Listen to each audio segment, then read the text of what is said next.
अस्सलाम वालेकुम जी। हाफिज़ मोहम्मद इमरान ज़ोर का जोड़ में आपको खुश आमदीद कहता है। आईसीसी का वफ़द पाकिस्तान पहुंचा हुआ है। नेशनल क्रिकेट स्टेडियम में नेशनल स्टेडियम कराची में जायज़ा लिया जा रहा है कि क्या वाकई इंतज़ामात कैसे हैं, और इसके बाद फिर लाहौर भी आना है इस वफ़द ने और यहाँ पर भी इंतज़ामात का जायज़ा लिया जाएगा।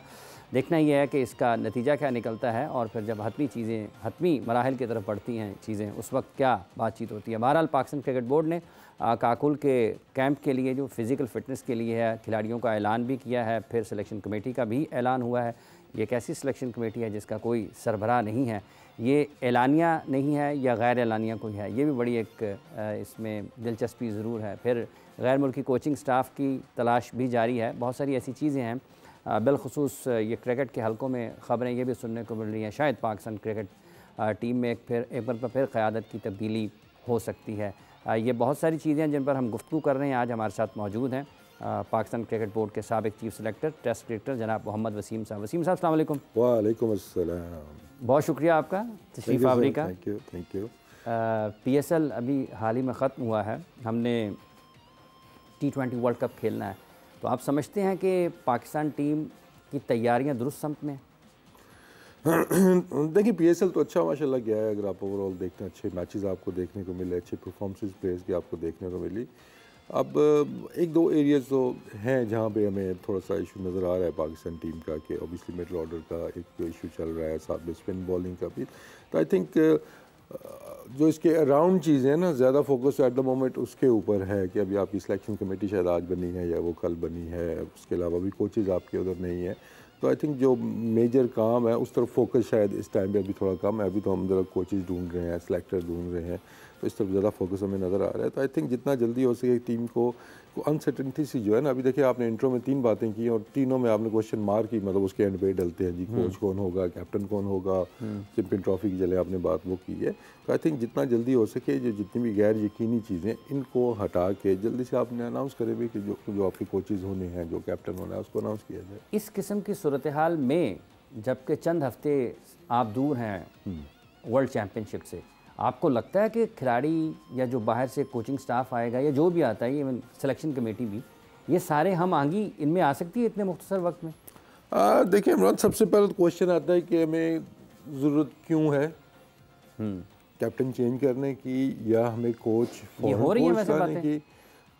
आपसे भी मैंने सुना है हर तरफ ये चीज़ें गर्दिश कर रही हैं, लेकिन बात फिर वही कि इतनी जल्दी आपने डिसीजन एक लिया, उसके बाद अब दोबारा वो आ गया है, उसको चेंज होने जा रहा है। अगर हम कोचिंग स्टाफ की बात करते हैं तो हमने ज़िद पकड़ी हुई है फ़ॉरेन कोचेज़ वाली, और फ़ॉरेन कोचेज़ भी या तो हो ना कि अभी जो पिछले दिन एक नाम चल रहा था वो साबिक जो ऑस्ट्रेलियन प्लेयर थे, हाँ शेन वॉटसन का, तो उनका कहाँ पे उन्होंने कोचिंग की हुई थी, कहाँ उनका एक्सपीरियंस था, क्या उनकी क्वालिफिकेशन थी। आप एक नेशनल टीम का कोच जब बना रहे हैं, देखिए कोई बहुत बड़ा कोई हाई प्रोफाइल कोच की आय समझ भी आती जी कि आपने बहुत उसकी परफॉर्मेंसेज हैं, किसी मुल्क के लिए उसने कोचिंग की हुई है, किसी स्टेट के लिए बहुत ज़्यादा कोचिंग की हुई है।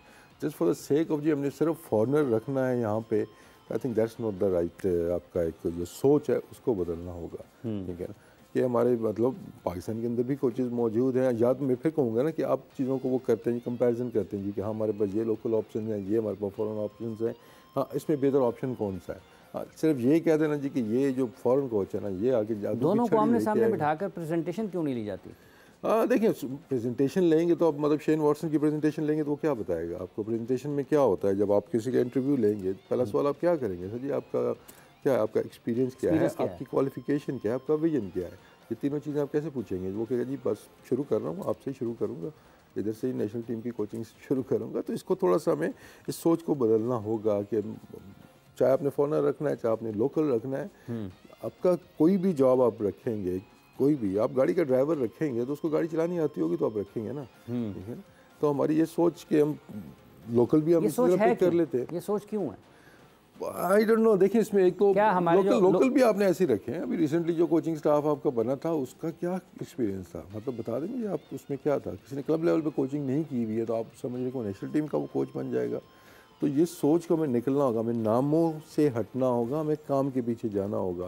काम के साथ कोई नाम भी है बड़ा, या उस फील्ड का जो बड़ा नाम है हमें उसकी तरफ जाना। ये नहीं कि कोई बड़ा क्रिकेटर है तो हमने उसको रखना ही रखना है, जिसको अकोमोडेट हमने करना ही करना है। क्योंकि जो मुझे लग रहा है पिछले 1-2 सालों से जो मैं देख रहा हूँ कि बड़े नामों के पीछे छुपने की कोशिश की जाती है। कि बड़े नाम आगे कर देते हैं जी, उनके पीछे हम छुप जाएंगे, नहीं छुप सकते आप। परफॉर्मेंस ही आपको बचाएगी या आपको छुपाएगी, परफॉर्मेंस नहीं होगी बाउंड्री आपको बेनकाब कर देगी। बिल्कुल ऐसे ही ना, परफॉर्मेंस आपके सामने आएगी। अभी भी जो मतलब देख रहे हैं, अभी सिलेक्शन कमेटी की आपने बात की है और मैंने भी आपसे सुना है कि उसका हेड नहीं है कोई, लेकिन आप जितना मर्जी छुपे हैं, आप परफॉर्मेंस आपकी अच्छी होगी तो आप सामने होंगे, अगर परफॉर्मेंस बुरी होगी तो वो पता चल ही जाएगा कि हेड कौन था असल में, जो कौन छुपना चाह रहा था इसके अंदर ना। तो वो तो एक मतलब एक नज़र आ रही है, एक चीज़ जो आपको करना चाह रहे हैं। लेकिन अगर दूसरी तरफ देखते हैं तो मतलब it doesn't make any sense कि क्या मतलब इसमें है। सबसे बड़ा सवाल ये होगा, टीम अनाउंस कौन करेगा आपकी, कौन उसका मतलब कौन लीड कौन करेगा, उस मीटिंग को लीड कौन करेगा। तो उस तरफ भी तो बाकी जहाँ कोचिंग की बात है तो आई थिंक इस पर हमें सीरियसली एक वो देखना होगा कि पाकिस्तान देखिए एसोसिएट मेंबर नहीं है, कोई छोटी टीम नहीं है, कोई मतलब हम कि कोई भी आके ना हमें कोचिंग कर लेगा। One of the top nation में हम आते हैं, टेस्ट उसमें आते हैं, तो हमारा जो कोच भी हो, स्पेशली जो फॉरनर रखते हैं, तो उसकी क्रेडेंशियल्स भी कोई हो ना, वो साथ कोई लेके आए अपने। ये नहीं कि हमने सिर्फ जी के मतलब पहले एक चेयरमैन थे, उनकी अजीब अपनी मंतक जी, वो सियासत वो लेके आ जाते हैं टीम के अंदर। इसलिए हम लोकल कोचेज, हाँ खुद तो सियासत उनका अलग ही नहीं था ना, जैसे मतलब वो तो क्या उस पर बात करो। तो मतलब ये सोच है ना, देखिए ये एक सोच है ना आपकी कि यार ये लोकल कोचेज जो होंगे वो सियासत लेके आएंगे। तो कैप्टन भी फॉरनर ले आए, फिर आप जो चीफ सेलेक्टर है वो भी फॉरनर लेके आ जाए, चेयरमैन भी फॉरनर लेके आए ना। फिर आप अगर आपकी यही सोच है, गैर मुल्की कोच आके सियासत नहीं करता, वो अपनी टीम ने ये सियासत की टीम बनाने को कितना असर है यहाँ पे। विकी आर्थर की स्टोरीज आपने भी सुनी होंगी। वो तो कुछ लोगों ने कहना शुरू कर दिया अंदरून लाहौर में पैदा हुआ है, लेकिन वैसे बाहर चला गया था उसके बाद। तो नथिंग इज गारंटीड। लेकिन बात फिर वही है कि आप पसंद से हटें, आप मेरिट के ऊपर जाएंगे, right man for the right job, आपकी ये सोच होगी, आप एक प्रोसेस के तहत रखेंगे, अपॉइंटमेंट्स होंगी, फिर आपको इस तरह की बातें प्रोसेस पे नहीं जाते हम कोच रखते हुए। देखिए क्या प्रोसेस है अभी, लेट्स से शेन वॉटसन अगर सही बात है, अगर वो आता है या उससे बात हुई थी तो क्या उसका प्रोसेस था, मतलब उसमें क्या कितने लोगों ने अप्लाई करना था उसके अंदर। हाँ जी, इनमें से हमने शॉर्ट लिस्ट की हैं, आपने सीधा अगर ऐसी मतलब जो सुनने में आया कि आपने सीधा अप्रोच किया है तो अपेरेंटली उसने रिफ्यूज़ भी कर दिया। लेकिन फिर बात वही है कि शेन वॉटसन की जगह शायद वो गैरी कर्स्टन होते या कोई इस तरह का नाम होता ना, फिर भी आपको समझ आती कि यार वो उसकी बड़ी सर्विसेज है, किसी वजह से वो कोचिंग करता हुआ आ रहा है, ये उसकी अचीवमेंट्स है। तो किसी ऐसे प्लेयर को just for the sake of ये फॉरनर हमें चाहिए, और वो भी एज अ प्लेयर आप उसके मतलब वो देख रहे हैं, एज अ कोच उसको नहीं देख रहे, तो हमें ये दोनों चीज़ें हटानी होंगी।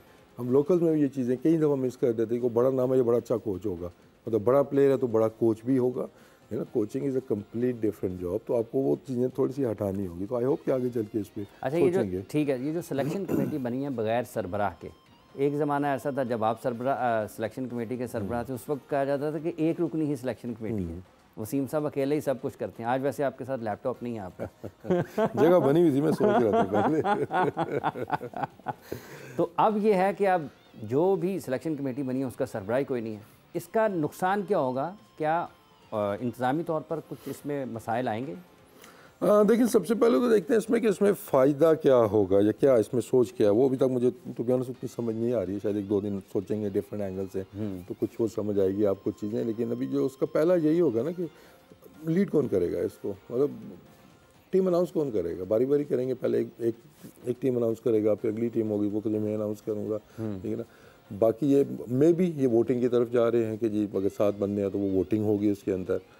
ये तो और ज़्यादा गड़बड़ वाला मसले आएंगे, फिर मसले आएंगे ना इस पे ऊपर ना। कुछ इस तरह की स्टेटमेंट सुनी हुई थी मैंने कि मेजॉरिटी फैसला करेगी, तो इट मीन्स कि आप वो वोटिंग की तरफ जा रहे हैं। फिर आपने कैप्टन और कोच को भी साथ रखा हुआ है और प्लस इसका हेड कोई नहीं है, तो आई थिंक ये काफ़ी खिचड़ी सी बनी हुई है। तो आई होप कि अभी अनाउंसमेंट तो इसकी हो गई है, तो थोड़ी सी एक्सप्लेनेशन इस पर आएगी कि how exactly is gonna work, क्या सबके एक जैसे इख्तियारात हैं, मतलब वो फिर या सारों के पास होंगे या फिर किसी के पास नहीं होंगे, दो ही सूरतें हो सकती हैं। ये भी हो सकता है कि किसी के पास ना हो। बिल्कुल हो सकता है, क्यों नहीं हो सकता ऐसे। तो आई थिंक मुझे जो लग रहा है कि थोड़ा सा मतलब आगे आने से गुरेज किया जा रहा है जी कि ब्लेम आए तो सारों के ऊपर आए, नहीं है। मतलब अगर वहाब हैं, वो पहले हैं, अभी भी वो चला रहे हैं, तो मोस्ट लाइकली उन्होंने ही चीज़ें चलानी है, तो you should come in front, lead करे भाई, ठीक है, I am the chief selector, मैंने ही चीज़ों को आगे चलाना है। लेकिन इस तरह से अंदर भी रहना, वो तो क्या वो होता था, वो छुपते नहीं, साफ छुपते भी नहीं, सामने आते भी नहीं, तो वो फिर इसमें आप ज़्यादा आप फंसेंगे। तो आई थिंक ठीक है, अब काम करें अच्छे तरीके से, अल्लाह आपको इज्जत भी देगा, आगे मैचेस। कामरान अकमल कंसल्टेंट थे, लेकिन सिलेक्शन कमेटी का जब ऐलान हुआ तो वो साथ नहीं है, ये आपको लगता है? यार मैं रात को देख रहा था, वो बैठे हुए थे एक मैच के ऊपर ना, तो मुझे यही लगा, मैंने कहा ये तो बारोबार ही हो गया बेचारा। तो अभी तो पहली टीम अनाउंसमेंट आई थी उनकी जिसके अंदर उन्होंने करना था, तो उससे पहले ही वो उससे हो गया। पर आई एम श्योर कि कामरान को किसी न किसी और रोल के अंदर शायद, मतलब उनकी बॉडी लैंग्वेज से यही लग रहा था कि इट्स सॉर्टेड, मतलब कहीं ना कहीं वो आ जाएंगे, आपको नज़र आ जाएंगे। तो लेकिन आपका ये मानना है कि ये होना चाहिए, चीफ के बगैर सिलेक्शन कमेटी के लिए मुश्किलात हो सकती है? देखिए इसमें बिल्कुल बहुत ज़्यादा मुश्किलात हो सकती हैं। आपका हो सकता है कप्तान ही आपसे संभाला जाए, मतलब ठीक है आप कहते हैं जी कि कैप्टन ने टीम खिलानी है हर चीज़, लेकिन कैप्टन हर जगह हर वक्त मौजूद नहीं हो सकता है। मोस्टली वो टूर पे होते हैं, मैचेस उनके चल रहे होते हैं, डोमेस्टिक उनको नहीं पता होता। तो इसमें आई थिंक प्रॉब्लम्स आ सकते हैं जी कि मतलब कुछ दो बंदे अड़ गए जी कि नहीं हमें तो ये प्लेयर खिलाना ही खिलाना है, या तीन आपके सिलेक्टर अड़ गए जी नहीं ये प्लेयर होना चाहिए, कैप्टन कहता मुझे चाहिए नहीं, मैं नहीं रखूँगा इसको। तो ये प्रॉब्लम्स बहुत ज़्यादा आ सकते हैं। तो एक बंदा नॉर्मली क्या होता है कि चीफ सिलेक्टर ब्रिज होता है सिलेक्शन कमेटी का और कोचिंग स्टाफ, कप्तान, कोच के साथ, कैप्टन का ना, so that how it works. और इसमें ऊंच नीच होती रहती है, लेकिन अब ऊंच नीच अगर होगी तो इसमें कौन इन्वॉल्व होगा, दैट्स गोना बी इंटरेस्टिंग कि इसको फिर कैसे वो हल करेंगे, कैसे हल करेंगे। इमाद वसीम और मोहम्मद आमिर की वापसी हुई है, रिटायरमेंट वापस हुई है, काकुल के लिए जो कैंप अनाउंस किया है उसमें भी उन दोनों के नाम हैं। तो आप समझते हैं कि एक बेहतर फ़ैसला है क्या? इसको हम इस तरह से लें कि खिलाड़ियों की कमी है, मुतबादल नहीं है, या फिर वाकई उनको खेलना चाहिए था?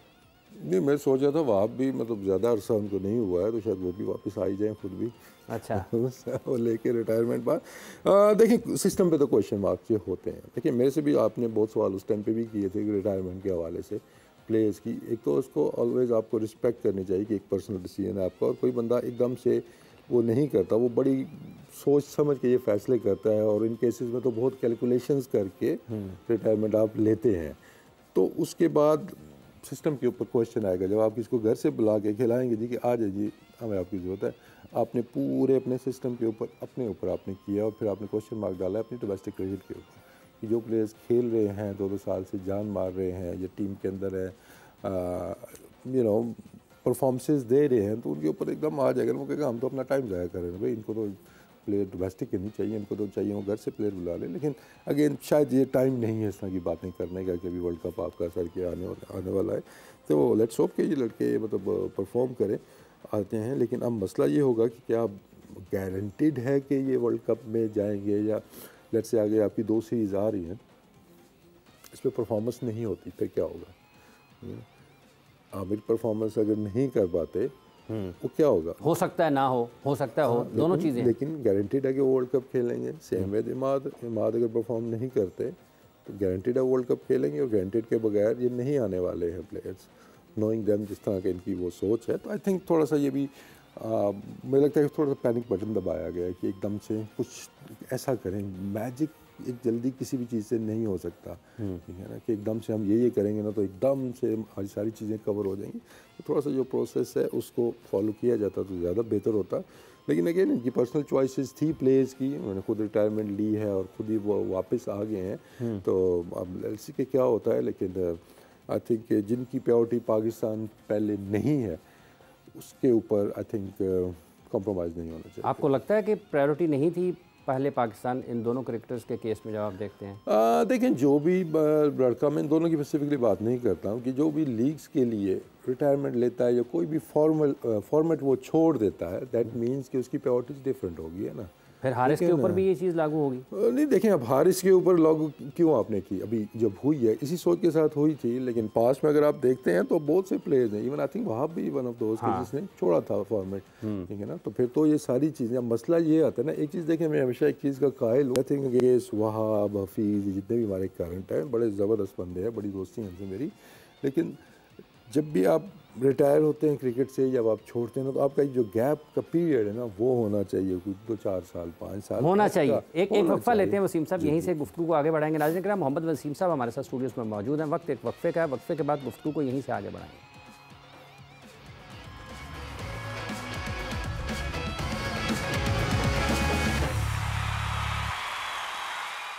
जोर का जोड़ में आपको एक मरतबा फिर खुशामदीद कह रहे हैं। बात हम कर रहे हैं पाकिस्तान क्रिकेट के मौजूदा हालात के हवाले से। साबिक chief selector Pakistan cricket board Mohammad Wasim साहब यहाँ पर मौजूद हैं। वसीम साहब, हम बात कर रहे थे खिलाड़ियों के आने जाने की, और ये जो इमाद और उसकी रिटायरमेंट हुई है, वापसी हुई है, हारिस रऊफ़ पर भी फिर आपके ख्याल में अगर किसी ने इनकार किया, फॉर्मेट छोड़ने की बात कर रहे थे, आपने हवाला दिया कि वहाब और उन्होंने भी अपने वक्त में छोड़ा, तो हारिस पर भी यही चीज़ें आएंगी?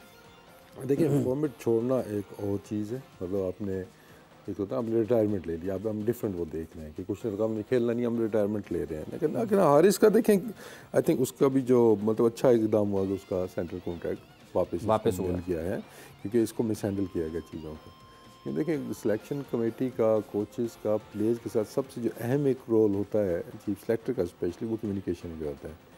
जब आपकी कम्युनिकेशन अच्छी नहीं आएगी, और फिर मैं इससे पहले जो बात कह रहा था, वो गैप जो होना चाहिए करंट प्लेयर्स का सेटअप में आने से, सब उसी तरफ साथ ही खेले हुए खिलाड़ियों को फौरी तौर पर कोचिंग में आना चाहिए। यही मसला है, ना सिलेक्शन में होना चाहिए, ना सिलेक्शन में भी नहीं होना चाहिए ना सर। आप अपने कैप्टन को खुद सेलेक्ट कर रहे हैं, आप तीन कैप्टन आपके वो खेल रहे हैं और एक बंदा चीफ सेलेक्टर बन गया, मतलब एक मिसाल दे रहा हूँ, या कोचिंग में आ गया, अभी इस तरह के इंसिडेंट्स हुए हैं, तो वो आपकी जो ग्रजेज के साथ खेलते हुए वो आपके प्रॉब्लम्स कुछ ना कुछ होते हैं, तो वो आप फिर क्या होता है, वो ना चाहते हुए भी ना कुदरती तौर पे ना आपकी वो थोड़ा जिसको कहते हैं ना कि मैच पड़ जाता है कि यार इसको ज़रा मैं ठीक कर लूँ, इसको ज़रा सही कर लूँ।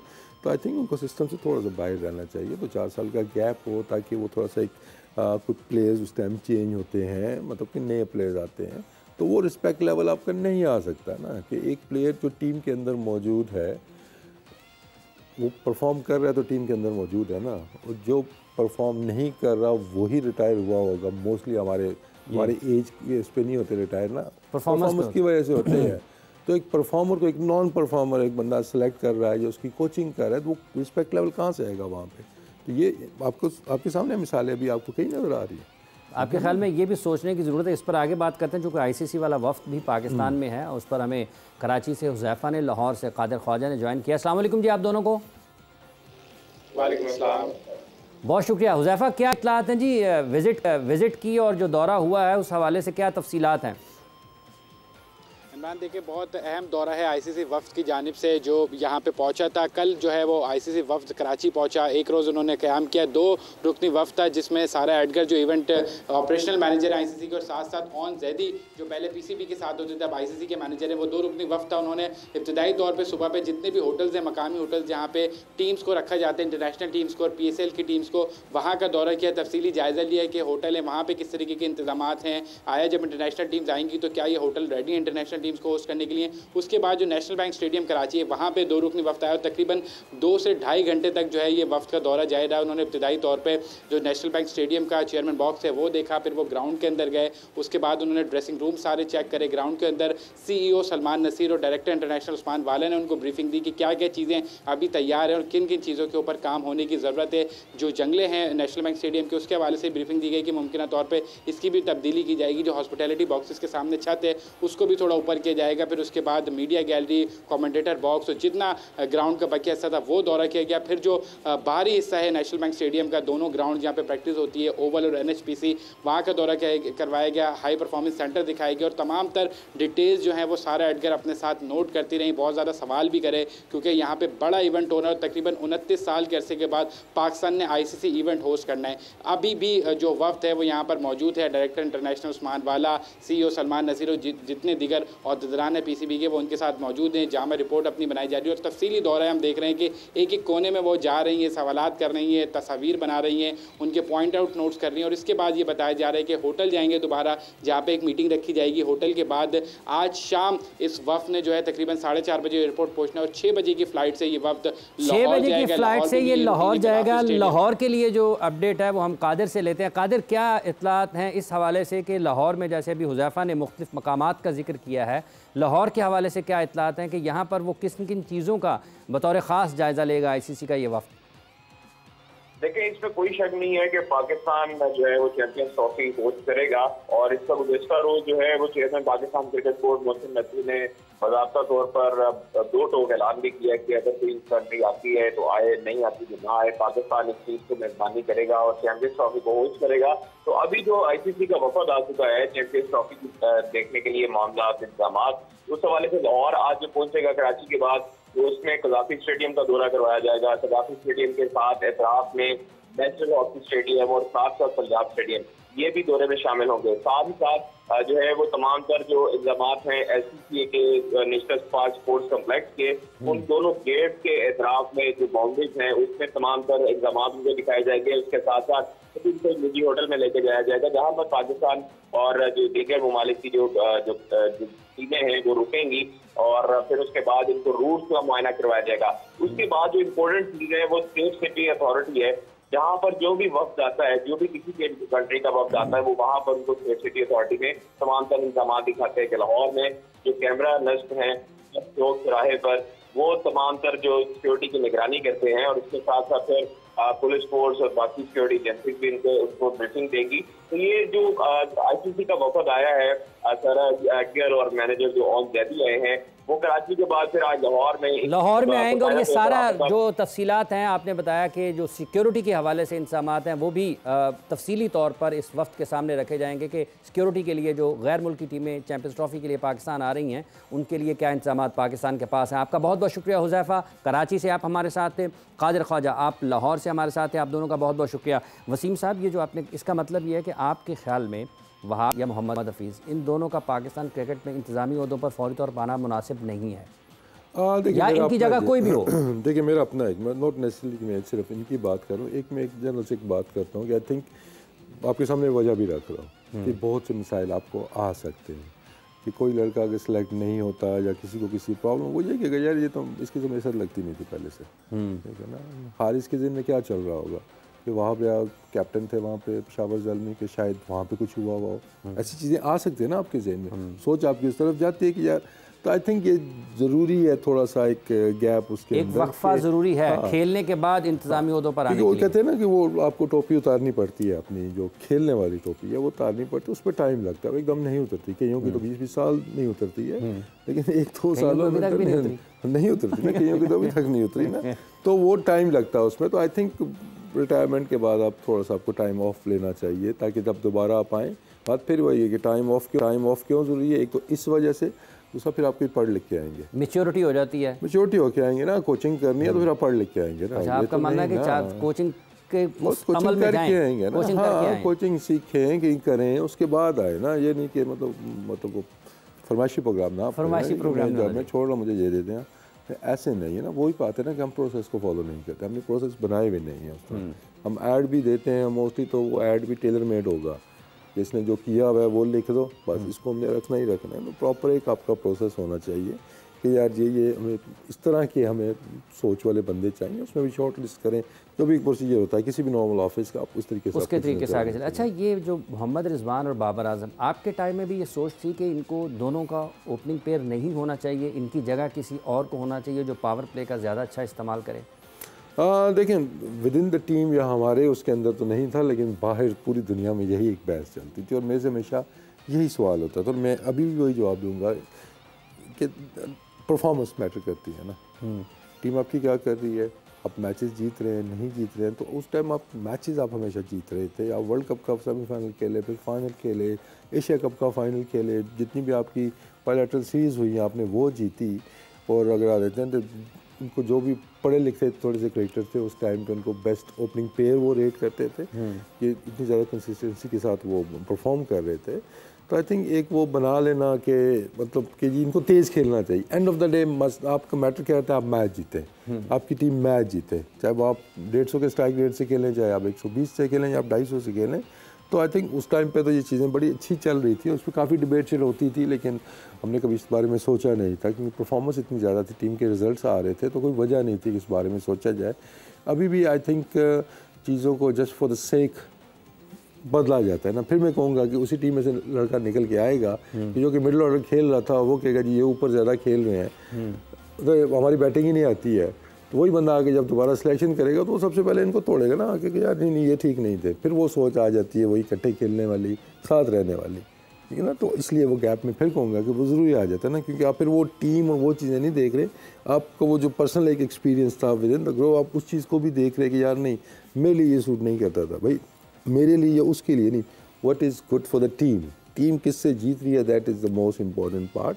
तो अब आई थिंक सिनारियो ऐसा बन गया है कि जैसे साइम आ गए हैं, इस तरह के प्लेयर और भी आपके पास आ गए हैं, लेकिन बात फिर वही है कि क्या आपके पास सॉलिड रीज़न है इनको चेंज करने की, क्या इनकी वजह से आप मैचेस हारे हैं, तो फिर ठीक है आप गो एड। लेकिन अगर आपकी एक चीज़ बनी बनाई चलती हुई आ रही है तो उसको वो करने की ज़रूरत नहीं है, छेड़ने की ज़रूरत नहीं है। लेकिन आपको पता ही है कि हमारा यहाँ होता क्या है कि खड़ी बिल्डिंग को तोड़ के दोबारा से बनाते हैं, जरा सही नहीं बनी ना दोबारा बना के बनानी उसी तरह ही है लेकिन दोबारा बनाएं, ठीक है ना। मतलब जितनी भी आप चीज़ें देख लेंगे, चाहे आप सिलेक्शन रिलेटेड करें कुछ करें, वही लड़के खेल रहे हैं ना, कौन से आपने कुछ नए लड़के लेके आए, लेकिन हमने चीज़ों को चेंज करके हाँ जी ऐसे नहीं ऐसे करना था, है ना, ऐसा थोड़ा सा आगे पीछे करके तो चीज़ें तो आपने वैसे ही चलानी है।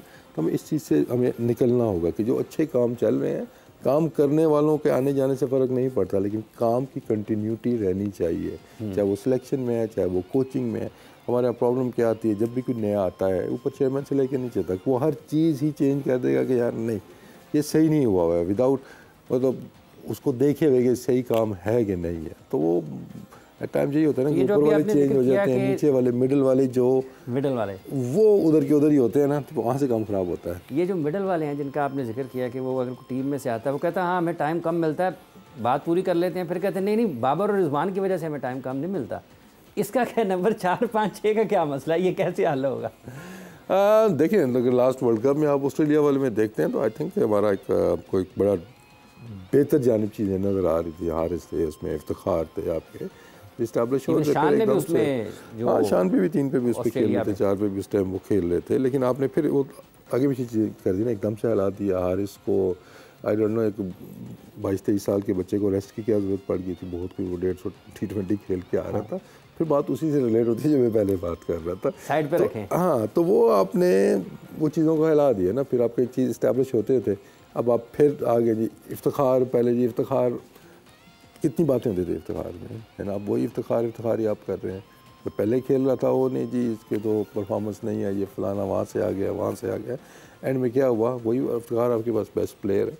तो आई थिंक अच्छा हमारा हारिस इख्तियार हो रहा था, लेकिन उसका भी अब इलाज जो बन गए हैं वो ख़राब हुआ आपके ख्याल में?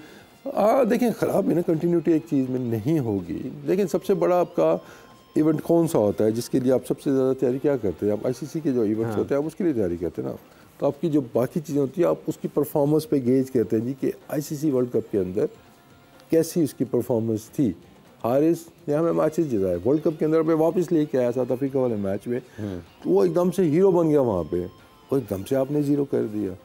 और जिन प्लेयर्स ने कभी आपको वर्ल्ड कप नहीं जिताए बल्कि उनके होते हुए आप हमेशा हारे हैं, आप उनको घर से बुला रहे हैं, तो वो सोच है ना कि परफॉर्मेंस आपकी क्या है, मतलब कहाँ आपने वो जिताया हुआ है। ट्रॉफी तो जीते हैं ना 17 की। गली डिटेल ही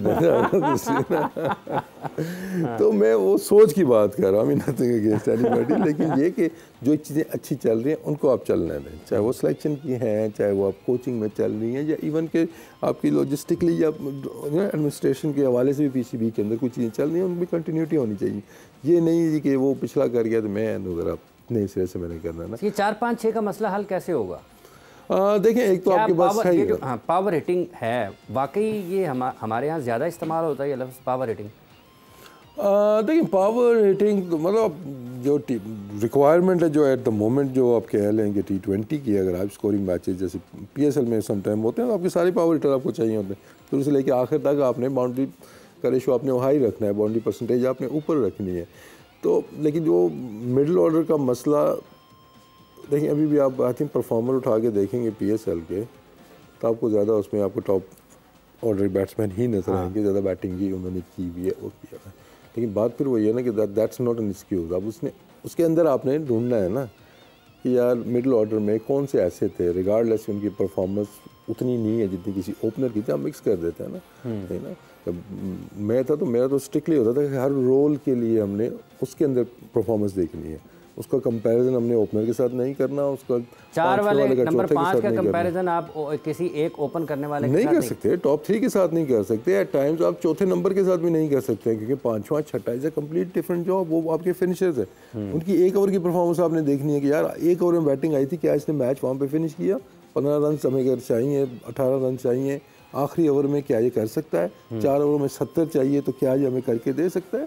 तो वो जैसे इफ्तिखार हर तरफ जो हो रही है, इफ्तिखार की क्या क्वालिटी, इफ्तिखार जाता है आपकी 18 की एवरेज भी चाहिए होगी ना आपको, यार इफ्ती मार लेगा यहाँ पे आके, तो आपको इस तरह के प्लेयर चाहिए जो कम टाइम में जाते ही पहली दूसरी बॉल से ही वो शुरू हो जाए हिट मारना, उनको वो हुनर आता हो।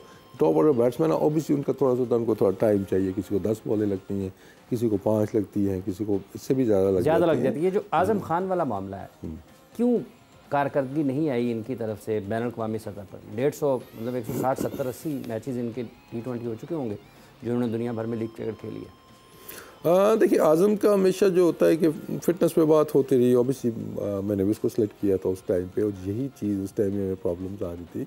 मिडिल ऑर्डर के जितने भी हमारे पास ऑप्शंस थे हमने वो सारे ट्राई किए थे, चाहे वो आसिफ थे, इफ्तिखार उस टाइम के लिए, खुशदिल और भी नाम थे, हमने सबको खिलाया, परफॉर्म नहीं किसी ने भी किया। अब देन भी तो ठीक है, आज़म खान भी हमारे पास ऑप्शन मौजूद है। मैं कैप्टन से बात की, मैंने हेड कोच से बात की कि ये चीज़ है जो फिटनेस वाली, इसको अगर आप मैनेज कर सकते हैं then we can go ahead, क्योंकि वो एक ऐसी चीज़ है कि जिसको मैं एज अ चीफ सेलेक्टर बैठ के नहीं जिसको ले जाओ खिलाओ, वो वाला सिंपल केस नहीं था वो, क्योंकि उसमें आपको उनकी रजामंदी चाहिए थी, तो उनको मौका मिला वहाँ पे भी। अनफॉर्चुनेटली उस तरह उनको कंटिन्यूसली मौके नहीं मिले उस तरह। लेकिन डोमेस्टिक या PSL और इंटरनेशनल में फ़र्क है। फ़र्क किस चीज़ का है कि देखिए आप वो जाते हैं आज़म जब भी इंटरनेशनल में, तो एक एरिया आपको स्पेसिफिकली नज़र आता है जहाँ पे उनको टारगेट किया जाता है और वहीं पे वो आउट हो जाते हैं, तो उन्होंने वो वर्किंग वहाँ पे की हुई है। तो अब यहाँ पे आज़म की फ़िटनेस के ऊपर बात हो रही है जी, इसको फिट करना है, ये होना है, वो होना है, लेकिन उसको 1-2 अपने एरियाज़ के ऊपर काम करने की ज़रूरत है, उन पर भी काम करना है।